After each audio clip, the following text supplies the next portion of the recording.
saya lebih ke diskusi.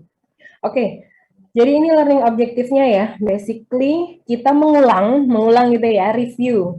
Oke, kita review apa itu cost concept, kemudian classifying cost nanti ya, yang akan kita bahas ada 4. Sebenarnya klasifikasinya bisa banyak, tapi yang kita bahas di sini ada 4 jenisnya. Kemudian kita akan berbicara terkait cost flow dan income statement, khususnya untuk laporan harga pokok penjualan. Oke, kita mulai dari cost concept dulu. Cost itu apa sih? Kalau dulu klasik pertanyaannya ketika akuntansi biaya, apa bedanya cost dan expense? Itu pertanyaan yang kedua. Silakan. Mau jawab, Bu. Silakan. Kalau ini jadi cost saja atau biaya juga? Biaya aja atau expense juga? Cost dulu. Oh, cost dulu. Jadi kalau cost itu adalah suatu nilai kas yang dikeluarkan oleh suatu entitas untuk mendapatkan suatu manfaat, entah itu manfaatnya akan langsung dirasakan atau untuk masa depan. Jadi bisa juga untuk investasi, juga untuk pembelian, itu termasuk dalam cost. Oke, bagus. Jadi simpen ya, kata kuncinya adalah dia hal yang dikorbankan gitu kan oleh perusahaan. Jadi perusahaan memang bayar di situ untuk mendapatkan sesuatu gitu. Nah, manfaatnya ini tidak harus terasa saat ini, tapi juga untuk masa yang akan datang. Kalau gitu terus bedanya dengan expense apa dong? Kalau expense itu lebih ke suatu, tadi kan dari membeli dengan cost mendapatkan suatu manfaat. Nah, jadi ketika manfaat itu sudah expired, itu baru dicatat baru diakui sebagai expense. Oke. Tahu kalau dia sudah terasa manfaat, maksudnya udah expired itu gimana? Terasa manfaat tadi gimana? Surya, taunya. Kalau menurut saya tergantung metodenya, Bu. Jadi kalau misalnya sebut saja untuk ketika suatu perusahaan mengeluarkan biaya untuk membeli suatu fixed asset, maka misalnya fixed assetnya adalah gedung, sehingga manfaatnya adalah dengan waktu, misalnya berapa tahun. Jadi expense-nya adalah ketika sudah dipakai berapa tahun, nanti diakui depresiasi seperti itu. Oke, jadi dengan kata lain yang kita sebut manfaat itu sebenarnya apa sih? Di sini, bagi perusahaan manfaat itu berupa apa? Apa? Halo, siapa tadi yang menjawab? Saya ingat-ingat, Bu. Enggak. Tadi kayaknya ada yang menjawab enggak ya? Perempuan tadi, enggak. Oke. Manfaatnya gimana kerasanya? Kok tahu kalau gedung, misalnya tadi beli fixed asset gedung, gitu ya. Dengan waktu dia, loh kalau gedungnya nggak dipakai, perlu didepresiasi nggak? Jadi expense nggak?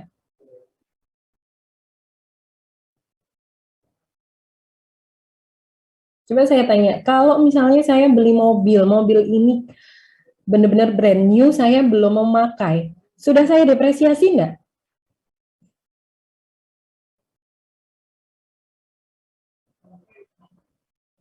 Mana yang lain? Ayo, silahkan.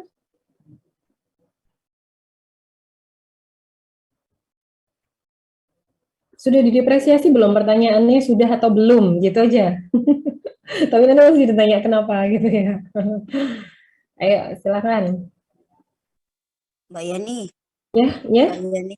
Seandainya ditanya, ayo siapa yang mau, nggak ada yang jawab, langsung aja tunjuk biar mereka. Oh iya. Siap. Mungkin aja takutnya ini masih ngantuk, tak gimana. Makanya saya kasih kesempatan dulu.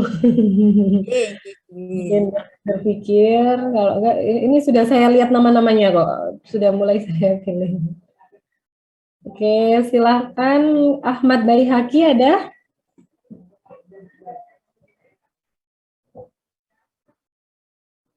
Ahmad Baihaqi, monitor.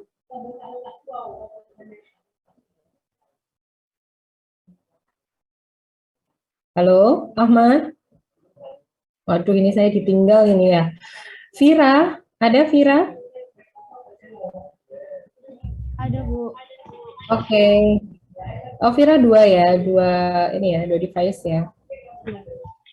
Oke. Didepresiasi nggak, Dek?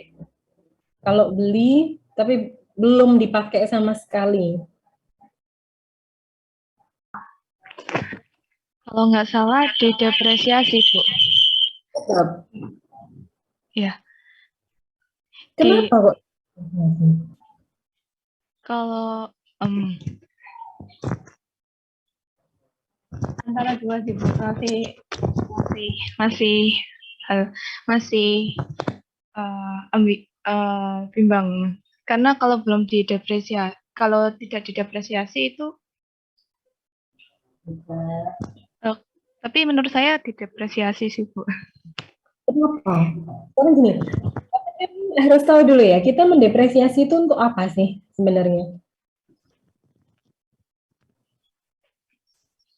Untuk melihat kita manfaatnya itu, Bu. Dari kita dapat manfaatnya dari jadi depresiasi. Kita dapat manfaatnya, kan dipakai nih ya, dapat manfaat. Nah, kembali lagi sekarang manfaatnya itu gimana sih taunya? Aku tuh sudah dapat manfaatnya loh. Atau belum? Berarti kan harus tahu kan bentuk manfaatnya itu gimana? Dari Oke, bagus. Profit dan jasa beda loh, Suham, tapi bagus. Menghasilkan revenue lebih tepatnya. Kalau profit kan revenue harus dikurangi dengan expense dulu ya, baru dapat profit. Jadi lebih tepatnya dia sudah menghasilkan revenue. Loh, Bu, gedung ini kan nggak diapa-apain, nggak menghasilkan revenue. Tunggu dulu. Gedung kalau digunakan, berarti kan operasionalnya ada di situ.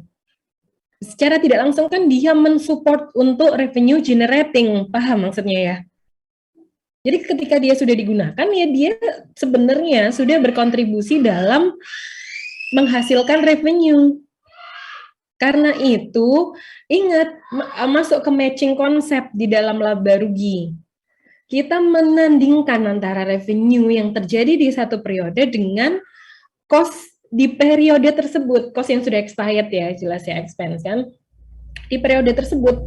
Karena anggapannya nggak bisa dapat revenue ini kalau kita nggak mengeluarkan cost ini. Bisa pahami sampai sini? Jadi, kembali lagi, depresiasi itu selain untuk mengakui oke, ada penurunan nilai gitu ya, satu sisi, tapi juga mengakui bahwa aku itu sudah menggunakan aset ini. Aset ini sudah menghasilkan revenue. Gitu loh. Tapi karena dia nggak bisa dipotong-potong dijual gitu kan ibaratnya ya, jadi nggak kelihatan, nggak kayak inventory gitu. Jadi dia dilakukannya proporsional gitu.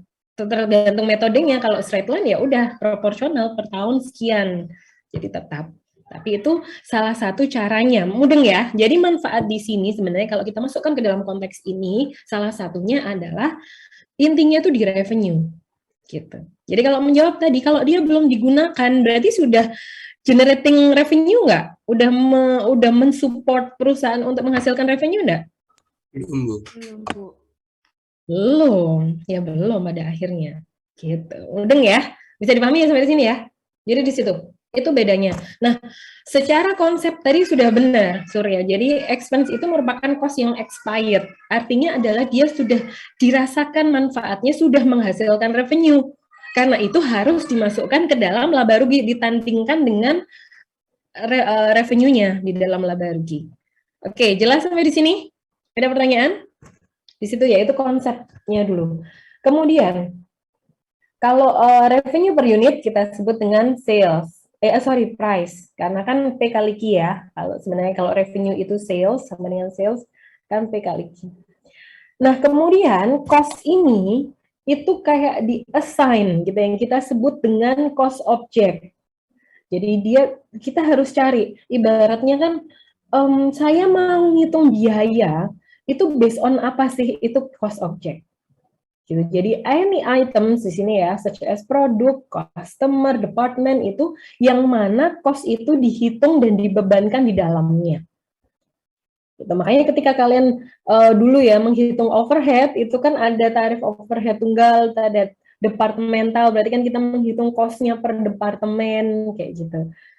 Oke. Atau misalnya ketika kalian menggunakan proses costing dan job order, yang satu kan hitungnya per pesanan, yang satu kan hitungnya per departemen, kayak gitu. kelasnya. Jadi tergantung dari mana cost ini diukur dan dibebankan. Itu adalah cost object. Oke. Nah, kemudian untuk klasifikasi tadi di sini ya sudah ada 4. Jadi ibaratnya kalau cost itu kan saya bayangkan bahwa dia itu suatu hal besar gitu ya, banyak gitu. Nah, kita tuh bisa klasifikasi berdasarkan apa gitu. Ibaratnya saya punya baju 1 lemari gitu ya. Saya kan sudah keluar uang tuh buat beli baju 1 lemari. Saya mau mengklasifikasikannya berdasarkan apa? Saya mau melihatnya berdasarkan apa? Oh, berdasarkan warna. Oke, kita kumpulkan warna. Oh, enggak mau warna misalnya. Saya mau berdasarkan fungsi. Dia taruh mana? Oh, rok ketemu rok kayak gitu ya. Itu beda.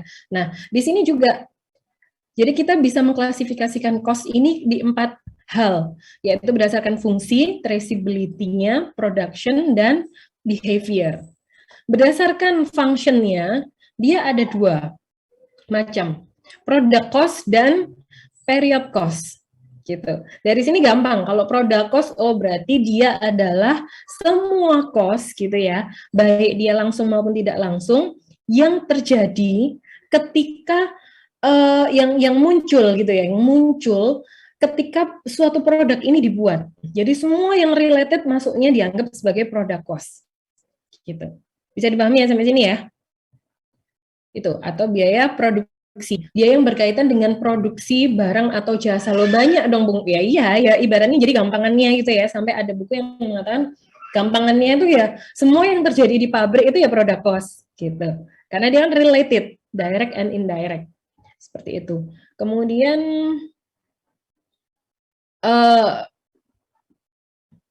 ya Yuni, ini apa ini belum? Mungkin tuh harusnya direct ya, DM. Oke, kemudian kita lanjut yang kedua berdasarkan fungsi gitu ya klasifikasinya, yaitu period cost. Nah ini agak beda. Kalau period cost itu adalah semua cost, kebalikannya ya, semua cost selain product cost. Tapi gampangannya adalah dia biasanya tidak berhubungan, berarti kan artinya tidak berhubungan dengan produksi. Dan dia assigning-nya yang namanya period berarti di periode terjadinya. Gampangannya gitu, period cost. Contohnya apa?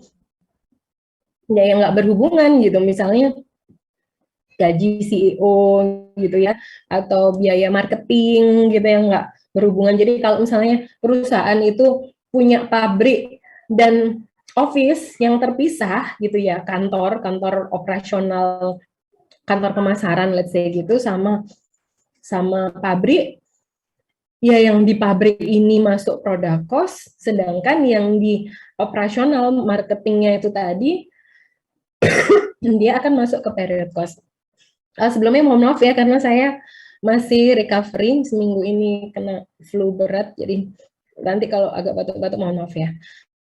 Oke, jelas ya sampai sini? Ada pertanyaan? Sehingga kalau period cost ini dia akan masuk ke laba rugi di tempat yang berbeda. Lo product cost masuk laba rugi nggak? Coba saya tanya, product cost masuk laba rugi nggak?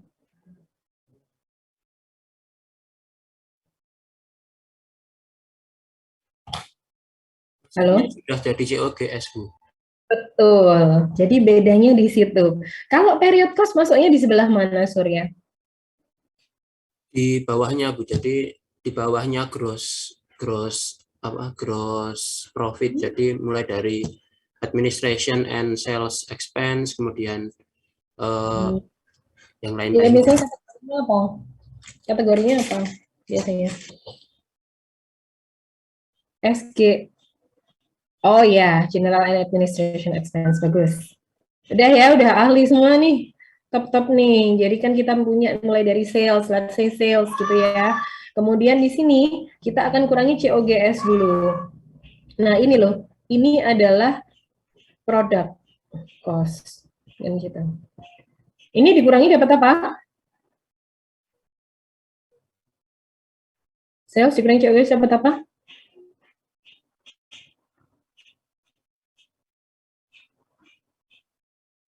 Ayo. Gross profit, Bu. Oke, nah kemudian dikurangi expenses gitu kan. Ini biasanya operasional ya.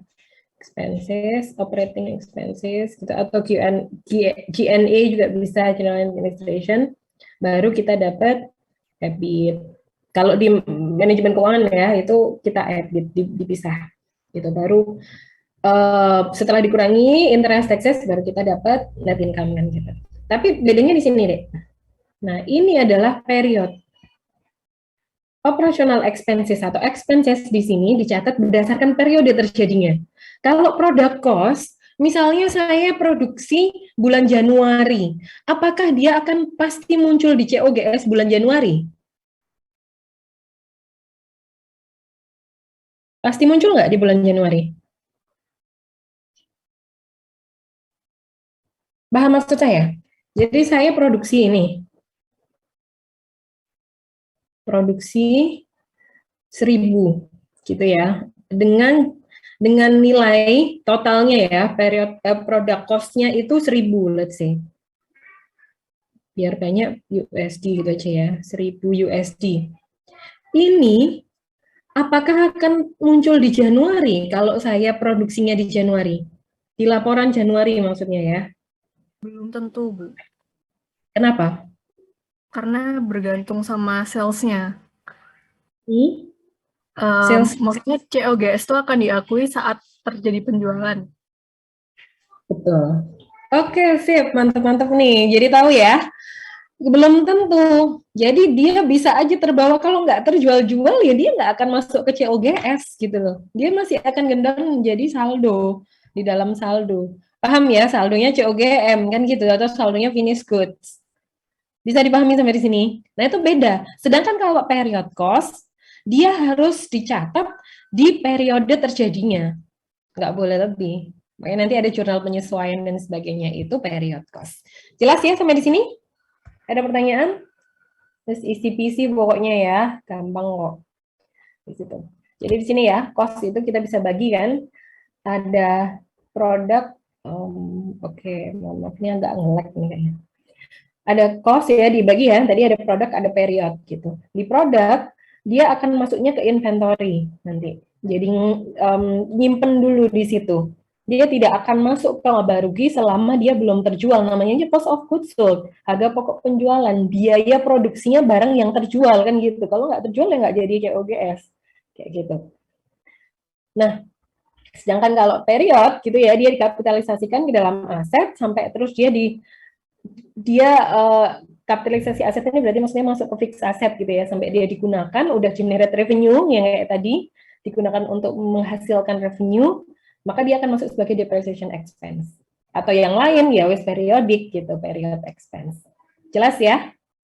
Nah, kita masuk ke klasifikasi yang kedua yaitu traceability. Ini juga gampang ya. Jadi ada direct dan indirect. Tahu direct dan indirect itu gimana? Apakah dia bisa ditelusuri secara langsung atau tidak gitu gampangannya. Kita secara kasat mata bisa melihat itu atau tidak. Contoh kalau meja ya jelas saya tahu oh dia pasti pakai cat, dia pasti pakai kayu gitu ya atau kalau mejanya besi ya dia pasti pakai besi. Itu berarti dia direct gitu. Jadi dia easily and accurately di situ ya keywordnya trace to a cost object. Sedangkan kalau indirect itu nggak bisa gitu. Jadi kalau ibaratnya labor saya mau menghitung nih biaya labor gitu ya, labor cost-nya. Kalau dia direct labor kan gampang tuh. Oh dia sudah menghasilkan dalam 1 jam dia sudah menghasilkan misalnya 10 item ya bisa tinggal dihitung aja. Tapi kalau si supervisornya ini, supervisor pabrik, gimana cara saya ini? Wong dia nggak megang produk gitu ya. Jadi susah gitu. Jadi cannot be easily and accurately traced to a cost object. Oke. Jelas sampai di sini ya untuk traceability. Nah, traceability ini pada akhirnya efeknya semua yang indirect akan masuk ke FOH intinya gitu. Sehingga FOH itu akan sangat besar. Nah, nanti ada minimal 3 tarif sendiri ya kan untuk menentukan mana yang paling efektif gitu mulai dari tradisional sampai yang baru gitu ya, yang modern itu ABC. Sampai ada 3 sendiri untuk mengklasifikasikan OH. Bukan klasifikasi, maksudnya untuk menghitung OH secara akurat kayak gitu.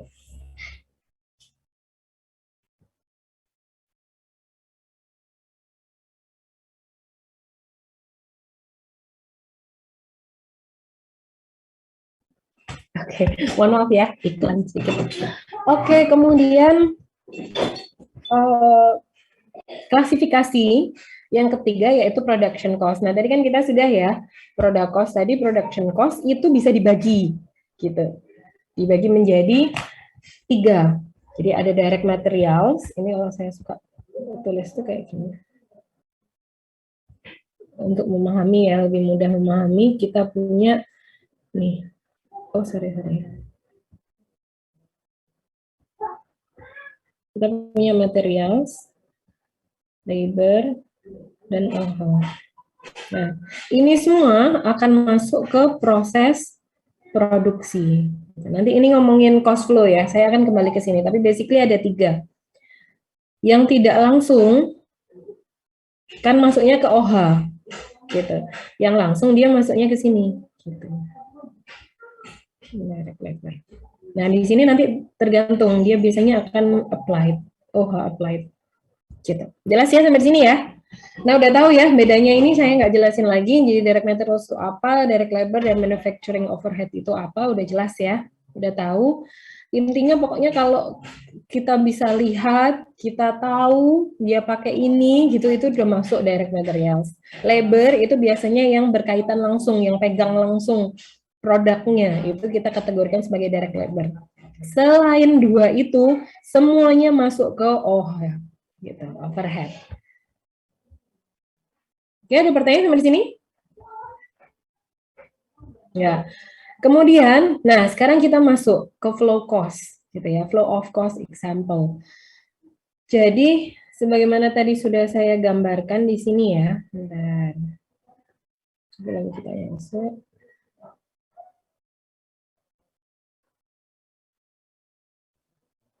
Oke, tadi kita punya materials, gitu ya, labor,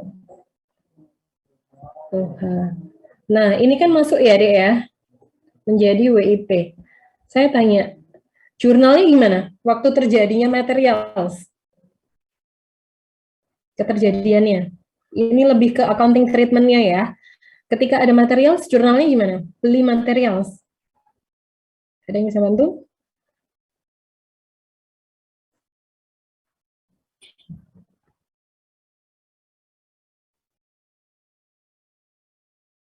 Apa yang BBL? Berarti langsung. Gini kah? Ininya pembelian. Iya, pembelian. Gini. Oke, kas atau account receivable ya. Account payable ya. Kalau dia tangan, ini. Oke, kita simpan dulu ya, direct materials. Nah, ketika dia masuk yang direct, ya kan? Berarti kan ke sini. Jurnalnya gimana nih di sini? Di sini nih gimana jurnalnya?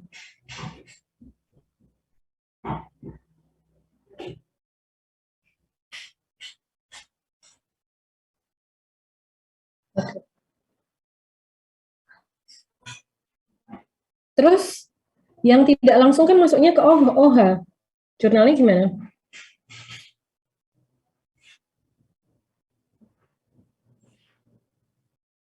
Ini kan direct ya, direct materials. Di sini kan indirect. Jurnalnya gimana?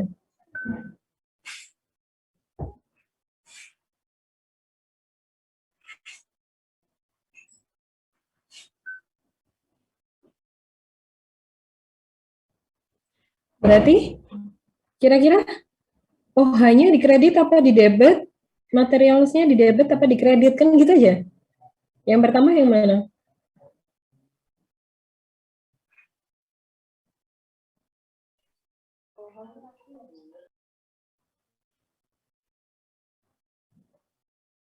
Di logika aja.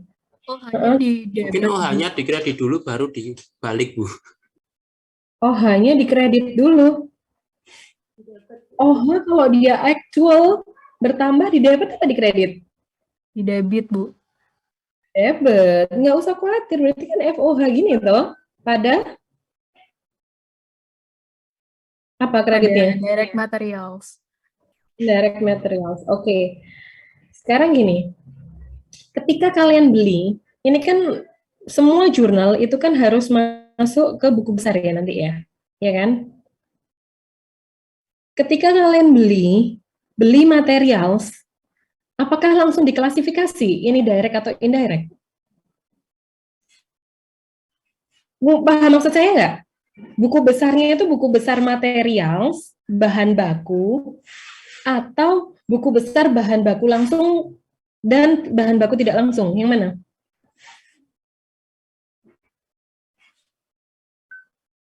Paham nggak pertanyaan saya? Paham, Bu. Ketika beli ini loh. Berarti kan kalau gini asumsinya kita punya gini ya, benar nggak? Instead of hanya materials. Apakah memang benar kita punya dua buku besar direct materials dan indirect materials? Kalau secara akuntansi kayaknya enggak, Bu. Enggak kan ya? Berarti materials kan? Mudeng ya? Iya, Bu. Jadi bahan baku sekian kan gitu, bertambah. Ya enggak? Begitu dia berarti jurnalnya gimana di sini? Instead of direct materials, jurnalnya Materials. materials pada cash atau account payable kan gini. Oke. Nah, ketika dia masuk ke sini digunakan ke dalam proses produksi, jurnalnya gimana?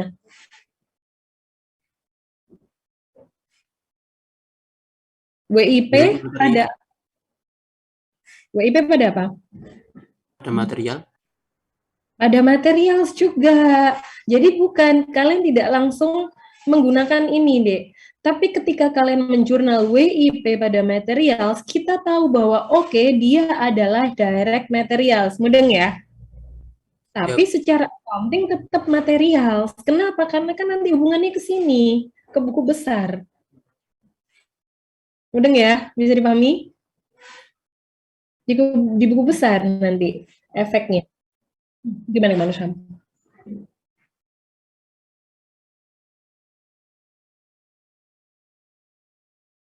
M-nya materials.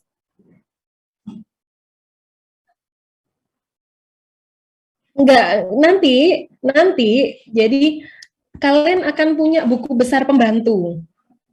Nah, di materialsnya ini dibuka lagi. Oh, materials ini isinya apa aja sih? Kalau bikin roti ya berarti, atau bikin pisang goreng ya berarti di dalamnya ada pisang, ada apa namanya, tepung, macam-macam, tapi jadi satu di situ.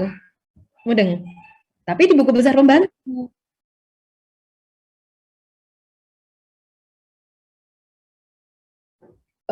Jurnal pembantu, buku besar pembantu, bukan jurnal. Iya, buku besar pembantu. Jadi tahu direct indirect itu dari buku besar pembantunya, gitu deh. Dari jurnalnya. Jadi ketika kalian membuat WIP pada materials, tahu, oh kalau langsung masuk ke WIP itu pasti dia direct. Nah, nanti di buku besar pembantu yang dikeluarin ya yang direct, pisang, kayak gitu. Paham ya? Tapi secara umum dia masuk ke dalam materials. Gitu. Ini banyak karena saya ulang karena masih banyak yang agak bingung di sini, gitu ya. Pun indirect juga gitu. Ketika kalian membuat jurnal FOH, hati-hati loh ya kalau ini kita mau lebih jelas under normal costing ya. Kita FOH aktual gitu pada materials gini. Untuk yang indirect gitu. Ketika indirect ini digunakan. Mudeng ya, digunakan dalam proses produksi, tapi kan kalau indirect nggak boleh langsung masuk ke WIP. Namanya aja indirect, dia ngepost dulu di FOH. Jelas ya sampai sini ya. Jadi tetap satu materials dulu. Makanya di sini saya nggak langsung direct materials, tapi material. Gitu saya tulisnya. Gitu. Jelas ya? Nah, labor sekarang contohnya. Labor juga gitu. Gimana coba cara catat keterjadiannya labor di sini? Jurnalnya gimana?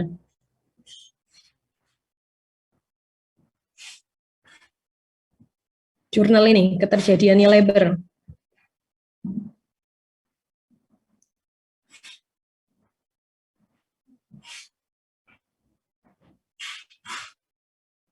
Halo? Pakai wage bukan, Bu? Pakai apa? Wage atau salary bukan, atau yang lain? Salaries, bener. Berarti apa? Salaries and wages. Itu cash atau ya cash pasti. Oh, belum. Biasanya dia masih salaries and wages payable biasanya. Gitu. Baru nanti akan ada jurnal lagi salaries and wages payable pada cash.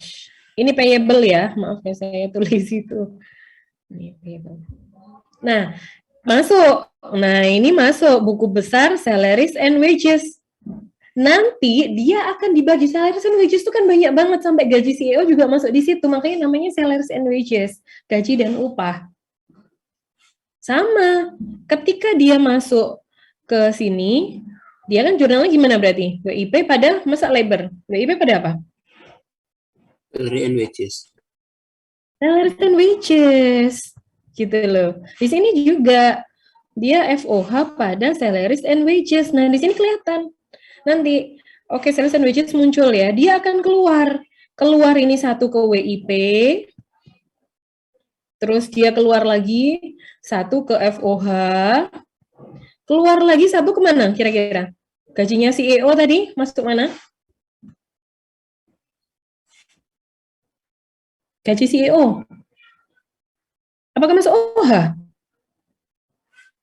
Period. Period biasanya apa namanya?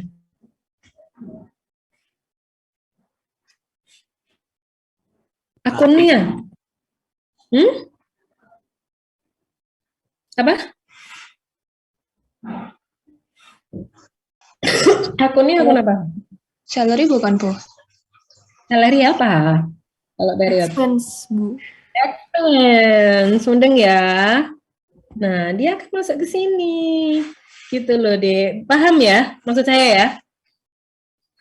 Jadi kasusnya salaries and wages-nya jadi satu, langsung diakui sama perusahaan, tapi nanti akan dibagi-bagi. Gitu. Jelas? Sama kayak material tadi. Oke, ada pertanyaan sampai di Aku mau Kenapa? tanya, itu kayak salary itu juga masuk ke kayak buku jurnal buku pembantu atau bukan ya, Bu? Yang seperti yang tadi produk direct materialnya. Kalau salaries ini kayaknya enggak, deh. Karena kenapa? Karena dia sudah punya sendiri-sendiri WIP, salaries expense ini udah punya. Jadi dia enggak sekompleks material. Kalau materials kan banyak, mudeng ya. Jadi materials itu sekali kita beli kan bisa banyak banget itemnya, kayak pisang goreng aja kan butuh pisang, garam, gula kan masuk kan. Terus kemudian tepung, apa lagi ya, belum kalau kasih topping gitu, itu kan banyak sekali satu item. Sedangkan kalau salaries and wages kan enggak, gaji itu cuman sebenarnya dibagi aja, gajinya pekerja gitu langsung ya, labor itu, gaji CEO sama gaji manajer gitu, manajer produksinya ya. Jadi yang masuk product cost kan, dan yang masuk period cost, udah gitu biasanya. Tapi kalau mau dibuat, misalnya nih banyak banget Bu, gitu ya, udah dibuat buku besar pembantu juga bisa. Tapi jarang biasanya. Semoga menjawab ya. Terima kasih, Bu. Oke, jelas sampai di sini? Nah, kemudian ini kan ngomongin cost flow. Setelah dari WIP, habis gitu kemana?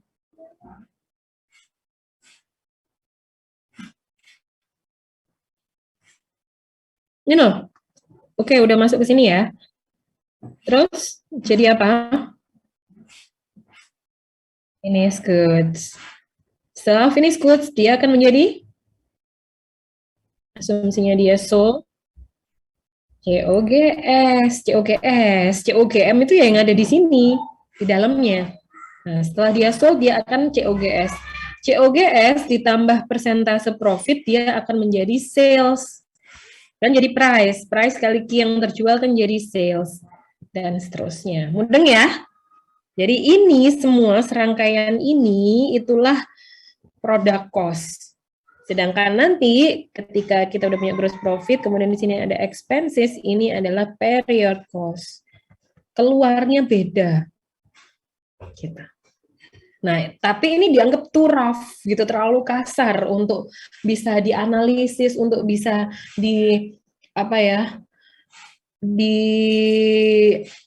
untuk mengefisienkan kan, membuat efisiensi itu kan kita harus nurunin dulu gitu kan. Nah, ini terlalu kasar, jadi nanti muncul variable costing. Gitu nanti di sesi yang kedua. Jelas sampai sini ya? Oke. Nah, kemudian contohnya nih. Bicycles. Pokoknya kalau kalian sudah paham tadi gambar saya, untuk menghitung COGS itu gampang. Karena udah tahu, oh dari WIP jadi finished goods gitu. Berarti kalau ngitung COGM gimana? Kan gampang, tinggal saldo awal ditambah finished goods yang sudah jadi gitu kan pada periode tersebut gitu. Nanti ya, oke lihat ini dulu. Bicycles by the Sea punya 50.000 direct materials inventory at the beginning of the period. Hati-hati, saldo awal berarti kan kita bisa gambar, aduh maaf ya ini kurang nyaman ya, harus capture gitu soalnya. Saya belum nemu cara kalau nggak capture. Jadi gini, dia punya materials gitu ya. Di sini berapa itu? 50.000. Oke. Terus dimasukin kan purchases, berarti ditambah gitu ya. 180.000. Ending inventory-nya 30.000. Nah, yang ditanya berapa yang dipakai? Berarti kan di sini. Nah, ngitungnya gimana nih? Ya udah ada ya. Nggak seru, nggak jadi nanya deh. Udah langsung diketahui ya, 50 tambah 180 dikurangi 30. Udah gampang gitu aja. Oke. Terus lanjut, di sini diketahui direct labor cost-nya incurred 105. Terus total manufacturing cost ya berarti tinggal ditambah semua kayak gitu. Karena manufacturing itu sama dengan product cost ya, gitu. Dia apa sih, suatu term yang sama gitu, suka dipakai di beberapa buku bilangnya manufacturing gitu ya, beberapa buku produk, tapi intinya sama. Jadi sebenarnya direct material tambah direct labor ditambah OH gitu aja yang indirect, sudah langsung ditambah. Jelas ya sampai di sini? Ada pertanyaan? Nah, sekarang untuk cari COGM, itu kan berarti di WIP, gitu. Kalau tadi kita udah, nah sekarang kita punya WIP di sini ya kan. Berarti kan tetap aja dia pasti punya beginning dan gitu, dia pasti juga punya ending. Ada yang masuk kan nambah yang tadi dari materials tadi ya, itu kan ada yang digunakan use di sini, ini masuk nanti ke sini. Nah, ada yang sudah jadi, yang akan ke finished goods masuk. Flow-nya kan gitu. Jelas ya, kalau di sini berarti work in process beginning 30.000, kan gitu. Kemudian endingnya 35.000. Tadi masuk berapa tadi ya? Ingat nggak? Ini ya? Enggak. Kalau 500 kan ini, oh iya ya, 5 ya tadi ya. Dimasukkan. Oke, berarti kan yang sini yang jadi itu 495. Kayak gitu. Jelas ya sampai di sini ya. Ini karena saya harus screenshot gitu ya, kayak buat screenshot kalau nulis, jadi nggak bisa ke sana ke sini dengan nyaman. Jelas ya sampai sini ya. Jadi intinya cost flow-nya gitu. Dari WIP ke finished goods, kemudian finished goods masuk. Finished goods ini ada yang masuk. Finished goods yang sudah selesai akan menjadi COGM 45. Jadi yang dia udah keluar.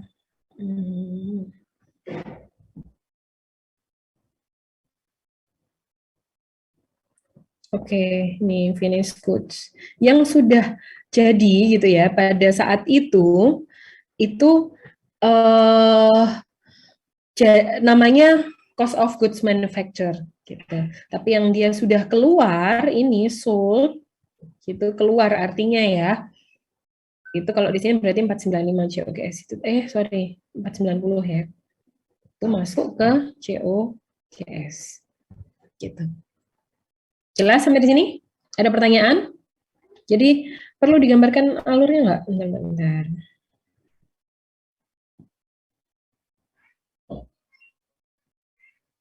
Nah, intinya jadi gini, saya punya materials, labor, gitu ya, sama FOH. Kemudian di sini ada WIP, ada finished goods, dan ada COGS. Ketika ini terjadi, kan ada yang bertambah di sini. Gitu. Dan ingat, masing-masing punya beginning dan punya ending. Gitu ya. Di sini, kalau material karena dia baru pertama, kita sebutnya dengan pembelian, purchase, sekian. Ketika dia digunakan, dia akan dikeluarkan. Nah, ini masuk ke WIP. Ini digunakan, dia akan masuk ke WIP sini. Ini juga FOH. Asumsinya kalau di sini kan dia actual. Kalau di sini karena dia masih estimasi, jadi applied yang masuk. Dan ke sini. Nah, kita tambahkan semua, jadi COGM kan gitu. Nah, ini yang sudah jadi finished goods, sehingga akan masuk ke sini, finished goods. Ditambahkan dengan beginningnya, kemudian ada ending. Ketika dia terjual, dia akan keluar, dan ini akan masuk ke COGS. Jelas ya? Ada pertanyaan? Oke, kalau nggak ada, saya lanjut. Jadi nanti material masuk, jelas ya di sini. Oke, saya skip ya, ini bisa dilihat di buku, sudah kurang 10 menit, jadi saya langsung masuk ke cost behavior. Oke, saya langsung tanya aja, ngapain sih kok kita perlu tahu gitu ya? Cost behavior itu dibagi berapa sih?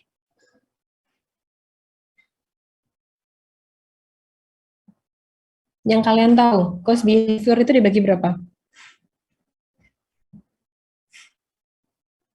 Coba Nabila Zulfani ada?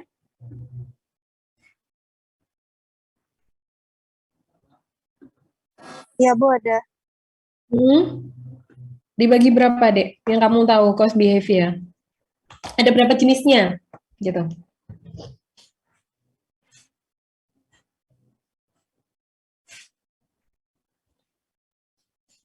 Ayo. Ada 2 ya, Bu? Apa aja? Biaya tetap sama biaya variabel. Ada nggak yang in between di antara mereka? Ada Bu kayaknya, Bu. Yang semi. Ya, semi variabel kan gitu ya. Semi variabel apa semi apa, Arfan? Semi variabel di antara keduanya itu. Oke, bagus. Nah, sekarang sebelumnya saya tanya dulu, ngapain sih kira-kira kita kok perlu mengklasifikasikan biaya berdasarkan perilakunya gitu, gak cuma manusia yang dilihat perilakunya ya, tapi biaya juga perlu. Ngapain sih? Buat apa? Apa manfaatnya? Kira-kira gimana?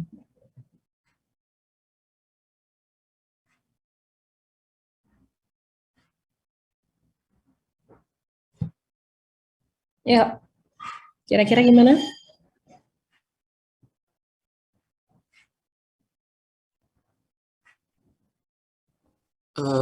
Belum jawab, Bu. Silakan. Kalau menurut saya mungkin karena tadi sih tujuannya buat bisa membuat istilahnya mungkin resep ya, resep costing yang paling efisien gitu. Karena kan dari ketiga behavioral cost tadi kan punya sifat masing-masing, di mana kalau yang tetap kan berapa mau produksi atau enggak produksi, berapapun produksinya sama. Jadi mungkin bagaimana bisa perusahaan itu lebih apa istilahnya ya, menganalisis variabel cost sama semi variabelnya untuk bisa mendapatkan efisiensi cost yang terbaik itu. Oke, Oke, bagus. Terima kasih Surya. Tadi kata kuncinya di sini ya. Untuk fix berapapun dia akan tetap. Produksi nggak produksi gitu ya Surya tadi ya. Produksi tidak produksi dia akan tetap bayar, benar ya? Iya, Bu. Berarti kira-kira fixed cost itu mengerikan nggak sih bagi pengusaha, bagi perusahaan?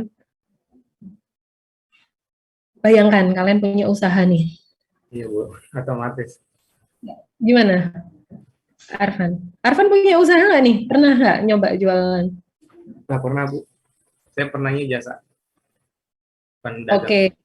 Loh, jasa kan juga ada fixed cost. Iya sih. Tapi saya kan waktu itu kan bisnisnya bisnis online, jadi nggak terlalu masalah dengan fixed cost itu untuk dipertimbangkan jadi biaya. Oke, bagus. Mengerikannya kenapa kok, Arfan? Mengerikannya. Tadi kan Arfan bilang mengerikan ya? Ya, karena itu biaya yang sudah pasti ditanggung ketika misalkan untuk menghasilkan suatu produk ataupun enggak, itu biaya yang harus tetap diperhitungkan sih, Bu. Jadi tetap masuk dalam penghitungan. Beda dengan biaya variable cost. Kalau variabel itu nggak dihitung. Tapi kan fixed cost itu kan sudah pasti kayak dari total output yang dikeluarkan itu pasti udah ada biaya fixed cost-nya, Bu. Oke, sip, Arfan, terima kasih. Jadi benar, tetap harus dihitung. Maksudnya gini, bayangkan nih ya, misalnya masa pandemi kemarin, waduh kayak sekarang udah nggak pandemi ya, padahal kasus naik lagi tuh katanya. Oke, di masa pandemi, benar-benar nggak ada produksi kan artinya nggak ada pendapatan, nggak ada revenue nih. Tapi kalian tetap harus bayar uang sewa gedung, tetap harus bayar gaji kalau gajinya ini fix ya, gitu. Jadi bukan labor, dia fix kan. Memang kalau di Indonesia rata-rata ya, itu meskipun dia labor buruh, itu kan tetap dapat gaji ini bahkan lebih tinggi katanya dari PNS kan gaji ininya UMP-nya. Jadi UMR ya, itu lebih ada yang lebih tinggi malah dari PNS gitu. Jadi bayangkan nggak ada zero income nih ya, nggak ada revenue, tapi tetap harus bayar terus apalagi kena THR gitu, harus bagi-bagi THR. Pusing nggak tuh pengusaha? Pusing lah pasti perusahaan. Sehingga fixed cost itu memang mengerikan bagi perusahaan. Perusahaan akan berusaha mengoptimalkan, bukan meminimalkan ya, karena kalau minimal itu kan menekan serendah mungkin, itu juga nggak baik. Gitu. Nanti kita pelajari ada di OL bahwa dia bisa menjadi faktor leverage gitu ya, fixed asset itu. Fixed cost di sini ya, fixed cost itu bisa menjadi faktor leverage. Jadi bukan minimal ya kalimat saya, tapi optimal. Bagaimana mengoptimalkan fixed cost? Jangan sampai terlalu banyak, gitu. Itulah, jadi penting banget sampai nanti ada metode variable costing itu di situ pentingnya.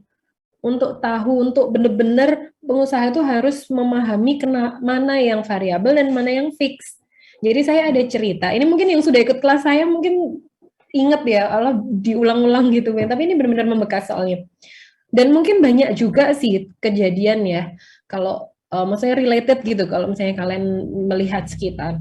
Jadi saya dulu pas kecil itu suka diajak beli pecel di Malang. Saya nggak tahu namanya karena saya benar-benar masih kecil ya waktu itu ya. Tapi memang yang saya ingat di situ, memori saya adalah karena tempatnya itu di bawah pohon rindang gitu ya. Jadi dia cuman apa ya istilahnya, bukan rumah makan, warung. Tapi warungnya pun juga bukan warung desain yang ini enggak. Jadi cuman kayak besek gitu, sementara lah gitu ya, model-model sementara.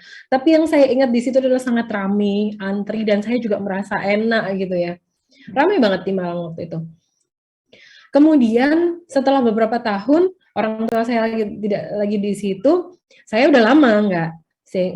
Beberapa tahun baru saya ke sana lagi setelah agak besar ya. Ternyata tempatnya jadi agak besar sekarang, gitu. Sudah desain gitu ya, udah ada rumah sendiri gitu masuk. Tapi apa yang terjadi? Dia lebih sepi. Gitu. Secara rasa sih menurut saya masih enak, tapi entah kenapa lebih sepi. Sehingga sampai sekarang sudah nggak ada gitu ya. Saya sudah dari sejak berapa tahun yang lalu ke sana sudah nggak ada, udah tutup. Kira-kira kenapa ya? Padahal ruame loh ya. Ini pindah ke tempat yang seharusnya bisa mengakomodasi, jadi konsumen tuh bisa makan dengan nyaman gitu kan ya, harusnya. Tapi kok malah jadi sepi, dan akhirnya malah jadi tutup. Pernah nggak nemu usaha-usaha kayak gitu, ketika dia diperbesar, ekspansi diperbesar, tapi justru malah jadi kolaps? Kira-kira kenapa? Kira-kira dari konteks ini ya, sebabnya banyak, mungkin pemiliknya meninggal atau apa, sakit kan kita nggak tahu ya, walau alam. Tapi kita masukkan ke dalam konteks ini, menganalisisnya menggunakan konteks yang sedang kita bahas, biaya, itu kira-kira apa yang terjadi? Silakan, siapa yang mau berpendapat? Apa bedanya dari warung jadi tempat makan kok tambah jadi sepi? Saya boleh berpendapat nggak, Bu? Silakan. Nah, mungkin kan dari peran masyarakat kan pasti ketika dia bakal membeli itu tidak bakal terlepas dari adanya paradigma dia untuk membeli ya, Bu. Nah, mungkin dengan tadinya warung mungkin, oh iya, mungkin misalkan harga pecel ini dengan harga rata-rata pecel warung itu mungkin 10.000. Tapi dia dengan melakukan pembesaran warung itu sendiri menjadi rumah makan, otomatis paradigma bagi pembeli kan pasti, oh mungkin servisnya naik, tapi harganya pun naik kayak gitu.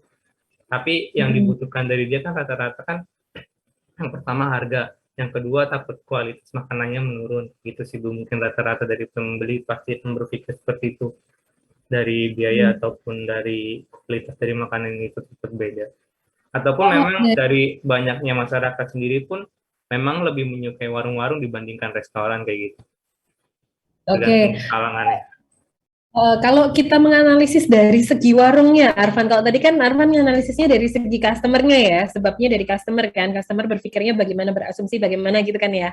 Kalau dari segi warungnya sendiri, kira-kira apa yang terjadi gitu di manajemen warungnya itu, secara accounting-nya gimana? Ya pasti dia akan itu ada biaya-biaya tambahan, seperti dia udah punya ada fixed cost itu untuk menyewa ataupun membeli gedung itu ataupun restoran itu. Kalau dia di bawah pohon kan dia nggak harus mengeluarkan fixed cost yang itu, paling dia mungkin ada kontribusi kepada daerah tempat, dan itu besarannya nggak sebesar dengan dia expense ke warung restoran gitu.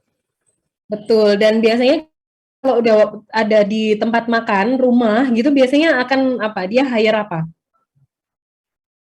Biasanya di tempat makan itu kan biasanya hire apa? Mempekerjakan apa? Butuh apa jadinya? Dia pekerja. Pekerja, ya untuk melayani gitu kan. Bekerja untuk melayani, nyatet pesanan gitu-gitu ya kan. Semula bagus banget Arfan, terima kasih ya. Komprehensif loh, nggak cuma dari sisi penjualnya tapi juga dari sisi customer-nya tadi. Udah bener banget.